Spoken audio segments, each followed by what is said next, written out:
Prolactin ఈ hormone మనకి ఫీమేల్స్లో మేల్స్లో మనకి ఫర్టిలిటీ విషయంలో చాలా ఇంపార్టెంట్ అయిన హార్మోన్. ఫీమేల్స్లో మనము ప్రొలాక్టిన్ హైపర్ ప్రొలాక్టినీమియా అంటే ప్రొలాక్టిన్ మోర్ దెన్ 35 యూనిట్స్ ఉంటుంది. దీనివల్ల ఓవ్యులేషను, ఎండోమెట్రియల్ రిసెప్టివిటీ ఇవన్నీ ఎఫెక్ట్ అవుతాయి. దీన్ని మనము చిన్న మెడికేషన్ తోటి కంట్రోల్ చేసుకోవచ్చు. అదే వాల్యూస్ ఎక్కువగా ఉంటే మనం సిటీ స్కాన్ బ్రెయిన్ చేసేసి పిట్యూటరీ ట్యూమర్స్ ఏమన్నా ఉన్నాయా అంటే చిన్న కంతులు పిట్యూటరీలో ఉంటాయి. అప్పుడు కూడా మనకి ప్రొలాక్టిన్ లెవెల్స్ ఎక్కువగా ఉంటాయి. ప్రొలాక్టిన్ లెవెల్స్ మనకి రోజంతా ఒకటేలాగా ఉండవు. Early morning without any stimulation చేసే హార్మోన్ టెస్ట్ అది ఆ వాల్యూస్ చాలా కరెక్ట్గా ఉంటాయి.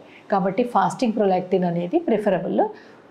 ఈ హార్మోను చేసి అది నార్మల్గా ఉంటే మనము ప్రెగ్నెన్సీకి ప్లాన్ చేసుకోవచ్చు. అదే హార్మోన్ కనుక కొంచెం ఎక్కువగా ఉంటే దానికి ఒక చిన్న ట్యాబ్లెట్ 2-3 మంత్స్ వాడేసి తర్వాత మళ్ళీ ప్రొలాక్టిన్ లెవెల్ చూసుకొని దాన్ని కంట్రోల్ చేసుకోవచ్చు. అదే హై ఉంటే మనం దాన్ని నెగ్లెక్ట్ చేయకూడదు. మనము సిటీ స్కాన్ చేయించుకొని దాంట్లో మైక్రో అడినోమాస్ ఉంటాయి, మ్యాక్రో అడినోమాస్ ఉంటాయి. ఇవి కూడా మెడిసిన్స్ ద్వారా తగ్గించుకోవచ్చు. ఒకవేళ కనుక చాలా పెద్దగా ఉంటే సర్జికల్, రేడియోథెరపీ ఇవన్నీ ట్రీట్మెంట్స్ తీసుకొని ప్రొలాక్టిన్ లెవెల్స్ నార్మల్ వచ్చిన తర్వాత ప్రెగ్నెన్సీకి ప్లాన్ చేసుకోవచ్చు.